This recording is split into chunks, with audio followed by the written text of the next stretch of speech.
this is Sabrina, lead trainer for Ballen Brands. Today I'm going to show you how to check for plugin updates on your WordPress website and how to update those plugins. So first thing you're going to do is you're going to go to the back end of your WordPress website and you're going to go ahead and head over to your plugin list. Now it's important to update your plugins because if you don't, it makes it susceptible for hackers to come in. You also may find that those plugins don't work properly, so you always want to go in and update those plugins. Now you'll know if you have a plugin update because you'll see this little number 1 or it could be another number next to the actual plugin title.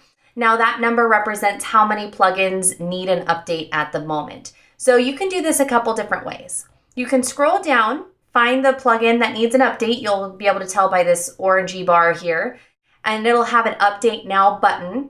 Or if there's multiple plugins that need an update, you can actually click the little check boxes on here and you can update them. You can mass update them from here just by hitting that apply button. Now I only have one that needs an update, so I'm going to go ahead and scroll down and hit that update now button. Usually doesn't take very long for a plugin to update. Once it's done, you'll get that little green, hey, this has been updated check mark, and you are good to go.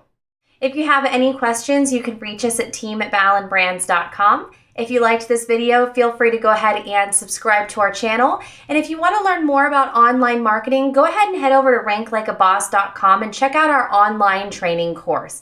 Thanks for watching.